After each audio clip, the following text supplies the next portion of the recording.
I'm here with Martha Mghendi-Fisher, and she's the founder of the EWPN, the European Women Payments Network. We're going to talk about three things. First, what is that EWPN and why is it there? Secondly, what is the role of finance, of women in finance? And thirdly, what is her own story? Okay, what is the EWPN, Martha? EWPN means European Women Payment Network, and it's a pan-European platform or community for women working in financial sector. We champion diversity and inclusion in the industry. We have multiple programs, so we do that through mentorship program, through membership, leadership programs, and we partner together with organizations that are interested in promoting diversity and inclusion. And there's a couple of hundred people now today at this conference, and that has 250 people, and it's been in existing for 10 years or something? No, actually less than that.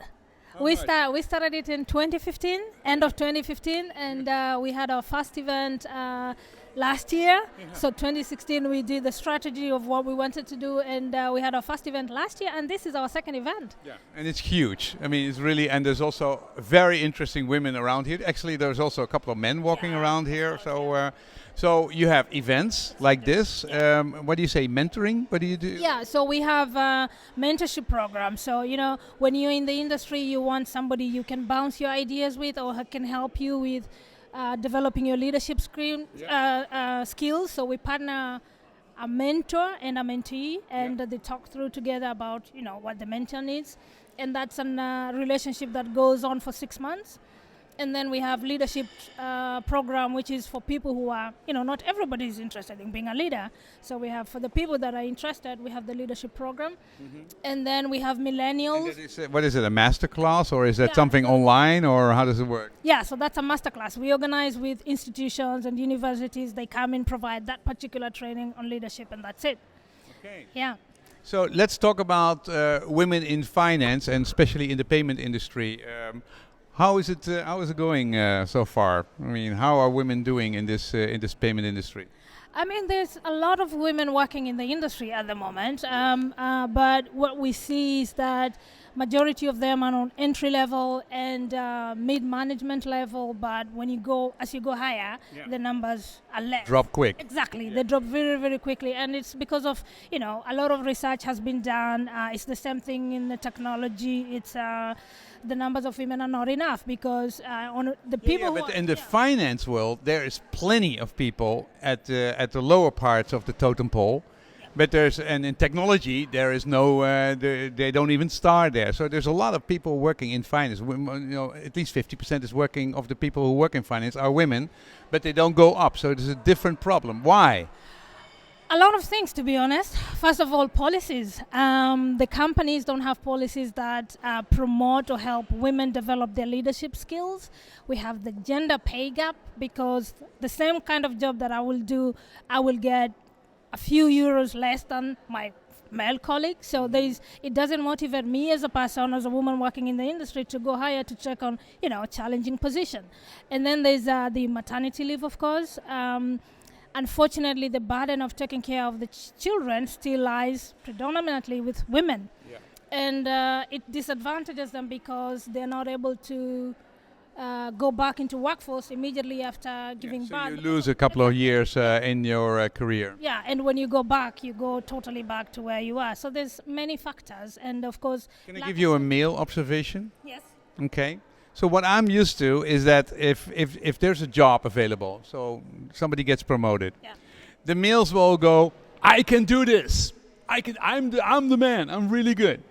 Even though he's a complete disaster, even though he has been screwing up every job in the department, he will walk up and say, I am the man. Right. And the woman, even if she's really qualified and really good, you have to convince her 5 times before she will say, okay, I will interview. She will come up with 25 reasons not to do it. Right, yeah, it's true. And you have, as a company, you have to appreciate that people are different, naturally different. Yeah. Just like within your male colleagues, you will have stronger people who are leaders, who can be team leaders. It's the same thing. women are more shy when it comes to going after something. So if you are an employer and you're interested really because you're missing out if you don't have a balance of They can be 100 times better. They can be so much better than men, and they don't make mistakes. They are thinking more. They're more 360. They're more inclusive. They're a lot more qualified, and they also have nowadays they have the same education or better. Yeah, it's true, and it's for the benefit of the company to have an inclusive leadership or an inclusive team, because there's a lot of different insights and opinions that you can get from different people. So encourage your female employees, if they don't apply themselves, create ways that can lure them to come and apply for this position or actually go and get them. But the women have to also change themselves. That's why you have this leaderships events where people also learn, hey, if I want to be a leader, I have to step forward and say, yes, I can do it. Yeah, absolutely. And our environment, our network is a very safe place. Most of our speakers, for example, are first-time speakers. So, they're getting out of their comfort zone to come here. And that's what we're trying to build. Like, you are exceptional leaders the way you are. So how can we help you get there? And this is the beauty of this platform. Tell me about yourself. Where did you come from? I come from Kenya. Kenya, fantastic country, and beautiful Kilimanjaro, where I indeed were. So how did you end up in the Netherlands? Love. Okay. Love with Dutch people is very tough. Dutch husbands are tough. They are not very polite, and they're very brutal. And it's complicated. Yeah. That's what I would say. Cultural complexity. Cultural complexity. I mean, it's different culture. It was a total culture shock for me, that one I say. Holland in general and the marriage. Okay, so now, but you still live here, and how long have you been here? I've been here for 10 years now, and I was married to a Dutch man, and I got divorced, and now I'm married to an Englishman, and much easier. Yeah, much easier. Dutch men are so unpolite. Okay, so where do you work? So I was working for an acquirer in credit card payment provider. I work in the industry, and that's what I do, and I do a couple of other things on the side. What did you do? What did you do there? What was your job? I was the director of card scheme compliance. So I dealt with what MasterCard, Visa, JCB, CARP said we needed to implement in combination with what the regulators are saying. Mm-hmm. So I was in charge of the global compliance for the card schemes. Global compliance. Okay, so you know how to handle rules and to work with lots of different companies who come up with different things to do that. So, and is that what do you do nowadays?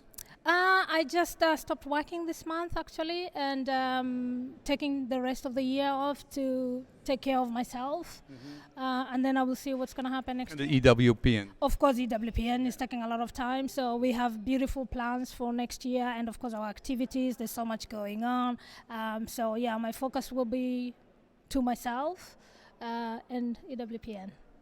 Yeah. Well, thank you very much for coming here and starting the network. Is it already, I mean, in Holland it's big now, it's a name, and I saw a lot of people coming from other countries. Are there chapters in other countries, or how do you organize this EWPN? Yeah, so how we do it is we have country ambassadors. So the country ambassadors represent the network in each country, and we're trying to create local meetups in each and every European country. So that's why we have people from the Nordics, from UK, from Germany, everywhere. We have so many different country ambassadors. And, because while our needs and challenges might be the same, they will be different in each country. Absolutely. So the local ambassador understands what it is that needs to be done in that country. Yeah. If you join, is there a contribution you have to? How does it work? Yeah, so you can join as an individual. So if you're a woman working in the financial sector, you can join as a member, and you pay 250 euros annually, and that gives you access to our events, to our programs.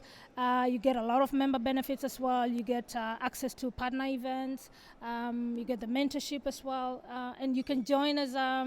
But what we're trying to encourage is companies signing up as corporate members, because then they can sign up more than just one employer. And for us is our main focus has been promoting gender diversity, but we are for diversity in general, cultural, sexual, age, everything, because we believe there's it's better for the companies themselves. So We have male allies who are part of our team as well. So, men can also join. Okay, all men. I can say I'm going to look at to join the EWPN, and I'm really happy to be here. Martha, thank you very much for starting this. Thank Appreciate you. it. Thank you. Appreciate it. Thank